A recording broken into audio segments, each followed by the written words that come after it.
Welcome to the eCommerce Badassery podcast, the place for scrappy entrepreneurs who want to learn actionable steps and strategies to grow the traffic, sales, and profit in your e-commerce business. I'm your host, Jessica Totillo-Coster, a 20-year retail veteran and former brick-and-mortar boutique owner who spent 3 years as the only employee of a 7-figure online store. That shit was crazy. I know exactly how it feels to do all the things, and I'm sharing everything I learned the hard way so you don't have to. I may have started this business by accident, but supporting badass bosses like you lights me the fuck up, and I am so stoked to see you grow. Are you ready, babe? Let's roll. Welcome back to the eCommerce Badassery podcast. I'm your host, Jessica Totillo-Coster. Today, we're getting into some of the nitty-gritty things I recommend you add to your to-do list to prepare for Q4 in your e-commerce business. More specifically, website updates that you should make to optimize the holiday shopping season and make the most of every website visitor you're lucky enough to bring to your store. Now, we're going to be talking about 6 different things you can do to optimize your website, and in a perfect world, you would do all of them. That's part of the reason why we're talking about this in September, so that you can start working on these things now. But like I always tell you, if you can't do everything, pick and choose the ones that make the most sense for your business and will have the biggest impact with the least amount of effort on your part. And if you stay to the end, I'm going to prioritize all of these for you as well. Now, when you are trying to grow your business or capitalize on the busiest shopping season of the year, you have to remember that there are only 3 ways to make money in your e-commerce business. You can bring in new customers, you can get your existing customers to come back more often, or get them to spend more when they're already shopping. And as I'm sure you know, it's a lot easier to get people who are already in the mood to shop to spend more than it is to get them to shop in the first place. That's why you go into a place like Target for one thing and come out spending $150. It's why grocery stores have impulse fixtures at the cash wrap. It's why McDonald's always asked, "Do you want fries with that?" and then started selling combo meals with a chance to supersize it. I'm really glad they stopped doing that because I do not need to be eating a supersized fries. You have to create that same experience on your website, and the way you do that is through cross-sells and bundles. So let's talk about how to implement cross-sells on your website. And the exact way you do this is going to come down to your product assortment. If you have one product that you want to offer everyone, or a handful of best-selling products that you want to offer everyone based on what they purchased, for example, everyone who buys from category A gets cross-sell A, and then everyone who buys category B gets cross-sell B, that will work best as a post-purchase cross-sell. This is after they've already checked out and agreed to hand you money, and you're able to just add this on to their existing transaction. You can use a tool like Reconvert for this. My affiliate link will get you 10% off for life, and of course, I'll stick a link in the show notes for you. If you want to offer a product that is a direct complement to a specific product, for example, someone buys a handbag and you want to sell them the matching wallet, that you would do as a cross-sell after they add the initial product to cart. This is the ideal way when you have a wide assortment of product and need to make those cross-sells really specific. You can also add cross-sells after someone hits the start checkout button. So not when they add to cart from the product page, but once they've got their cart filled and then they go to start checkout. This isn't going to be as specific as the per product cross-sell, but still gives you more flexibility compared to the post-purchase cross-sell because you can easily show them multiple items. In any case, no matter which direction you go, you can get pretty specific with these if you need to. But I also don't want you to waste a bunch of time setting up hundreds of different cross-sell campaigns. So the goal is to be as general as you can based on your product assortment. And while cross-sells are great for giving the customer the option to pair items together, bundles are a great way to remove that decision from the consumer, ultimately making it easier for them. If cross-sells are the "do you want fries with that?" then bundles are the preset combo meals. Just like cross-sells, how exactly you create your bundles will depend on your product assortment, but you really want to think through how your typical customer shops and create bundles that match that behavior. Don't try and change their behavior through the bundle. For example, if you sell jewelry and you notice that the majority of your customers who buy multiple items are generally shopping within the same category. So they might buy multiple necklaces or multiple earrings, but they don't really buy the matching necklace and the earring. If that's the case, then it's unlikely they're going to do so just because you offered it in a bundle. So instead, maybe you put together a bundle of necklaces that worked really well together for layering, or bracelets that are perfect for stacking. Same thing with rings. Look at the existing behavior of your customers and create bundles that match that behavior. The goal of this is to get more people to make the same bulk buying decision, not to change the way people buy. And bundles don't have to necessarily be a mix of different products. Maybe it's just a multi-unit pack of the same thing, kind of like a bulk pricing deal. Same way you buy boxers or men's undershirts or good old Hanes granny panties. 3-pack, 6-packs, you get the idea. I also recommend you lean toward pre-made bundles versus build your own bundles. In most cases, the pre-made bundles will convert better than the build your own because it's easier for the customer.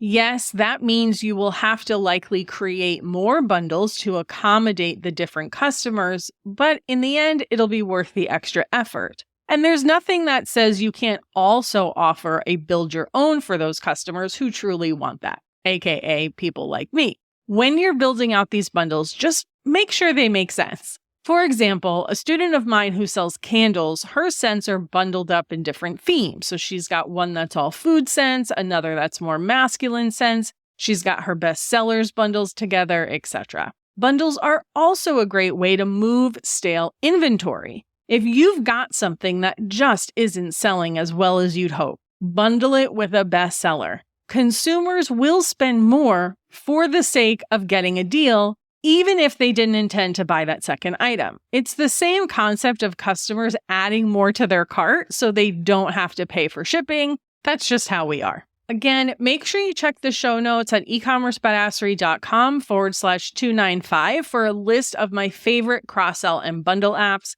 And you can also check out episode 49, How to Increase Your AOV with Cross-Sells and Upsells, for some inspiration and details on the cross-sell strategy. And if you do nothing else that we talk about today, please do this one.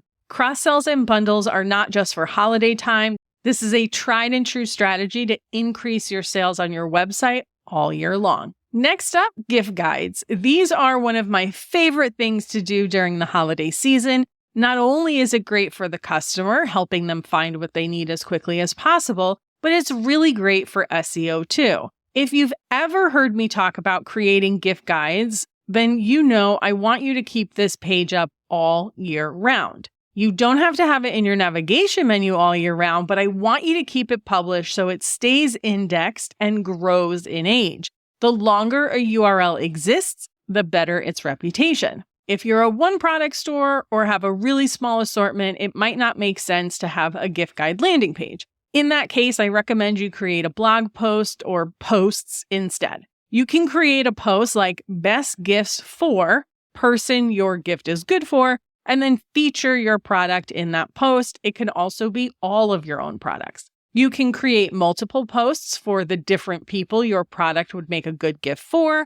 Then you can just update it each year and republish it so it has a new date. If you have a wide assortment of product, then you can create a gift guide landing page. I generally recommend you stick to 5 to 7-ish gift categories. I'll usually do 2 to 5 personality or people categories, and then 3 price point categories. For example, gifts for moms, for teachers, for music lovers, or for bookworms. You'll want each of these to link to a specific collection or category of products that are labeled as gift for person or personality, or gifts under price point. You'll want these product collections to stay published all year too. Not only is this great for your website and to help people navigate around, it's also good for SEO, and it makes it really easy to create email marketing campaigns and social posts around these different product curations. As mentioned, when you are creating this gift guide, you need to have collections or categories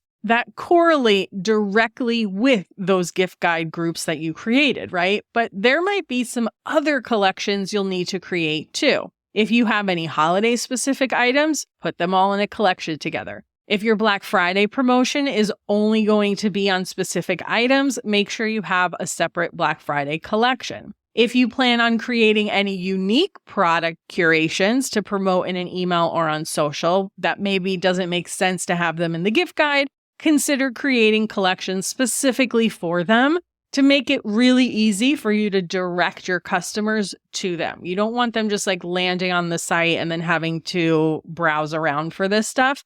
For example, maybe you want to curate products based on some pop culture reference or TV show. Like you could do a gift guide for each of the characters in Friends or Schitt's Creek.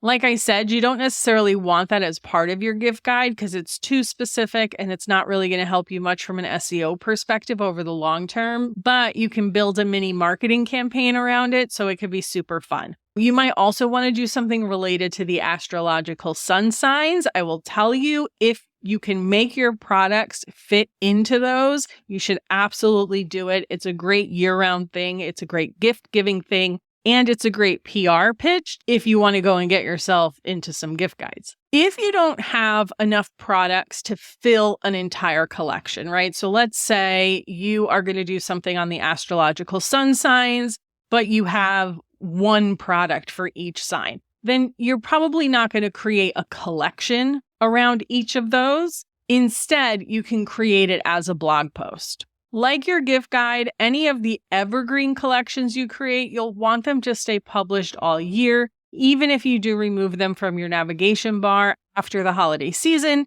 the longer a URL exists on your website, the better reputation it will have. Speaking of categories and collections, and mind you, I am using these words interchangeably because different platforms call them different things, but you also want to look at your category merchandising. In most cases, the default sort on a product collection is best-selling, which means your best-selling products will always be at the top of that collection. And this is usually the best option. But if you bring in a lot of seasonal merchandise, you may want to flip that default sort to new arrivals during the holiday season to make sure they get as much attention as possible. You'll also want to make sure that any sold out items are being moved to the bottom of the collection or being removed as quickly as possible. There is nothing worse than having a customer click through to a collection and seeing the top 3 to 6 products all sold out. It's not a good look, and it will make your customer question whether or not you're legit, do you have inventory to send them, or if you're going out of business.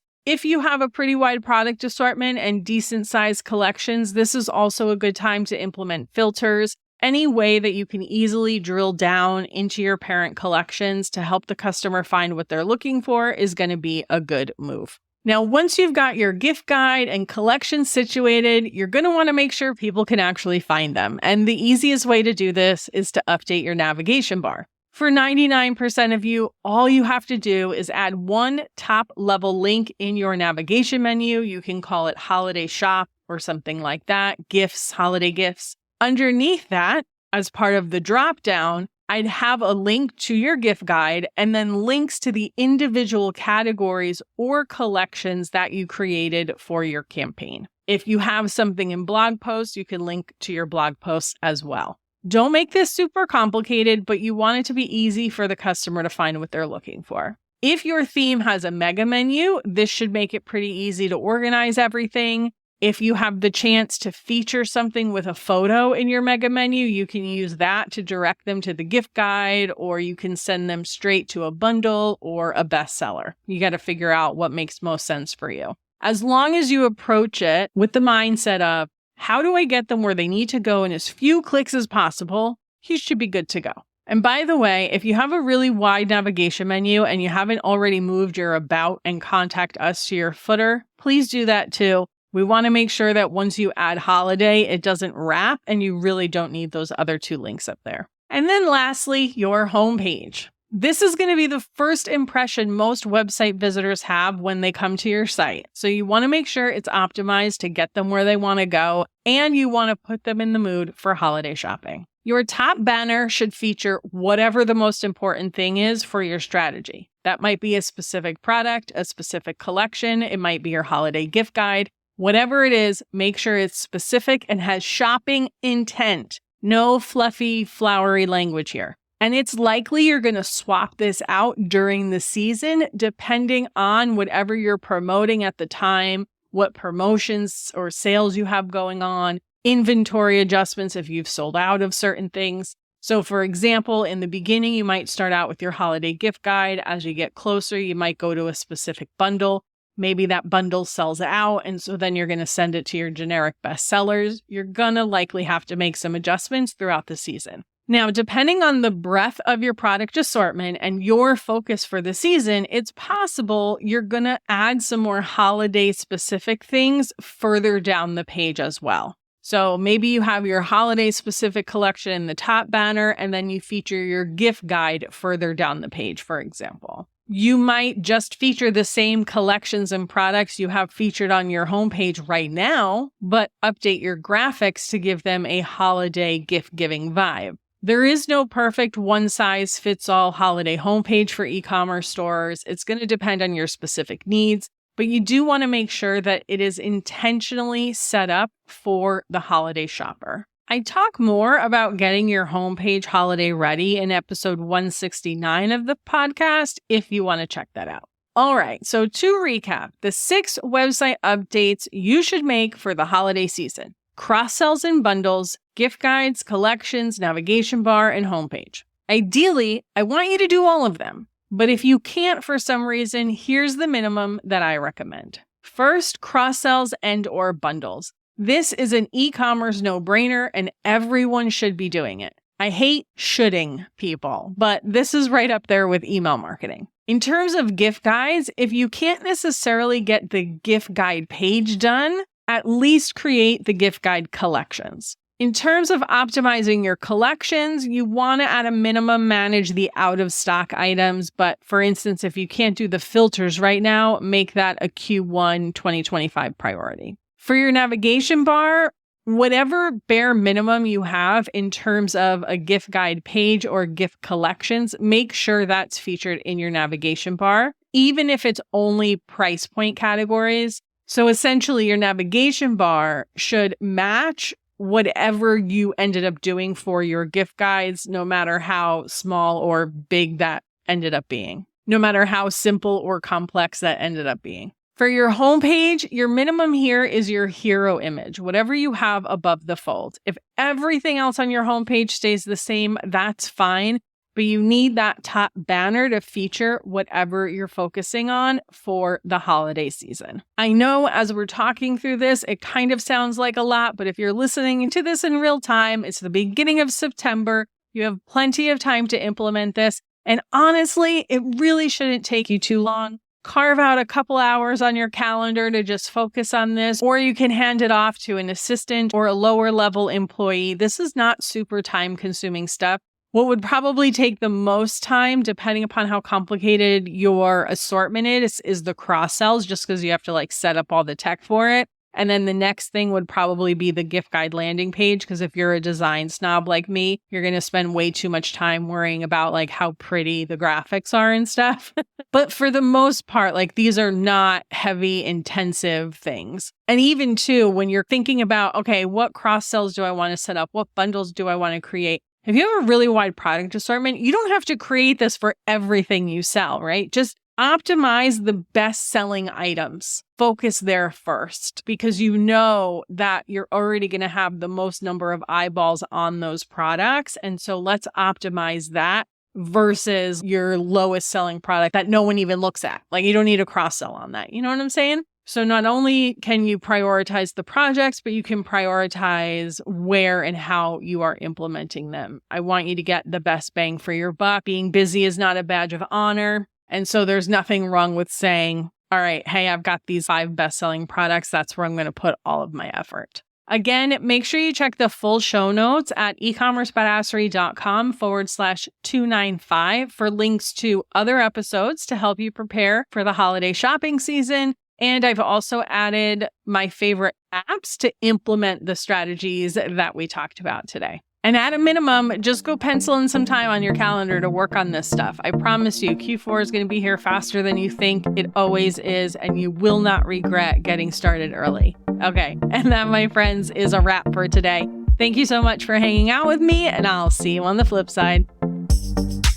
Thank you so much for listening to today's episode. If you want to learn more about growing your e-commerce business, get started with my free resource library at ecommercebadassery.com/free stuff and get an invite to the Lounge, my e-commerce marketing membership. When you're ready for one-on-one support, apply to work with me at ecommercebadassery.com/apply. Before you go, would you do me a quick favor? Leave a rating and review and tap that follow button.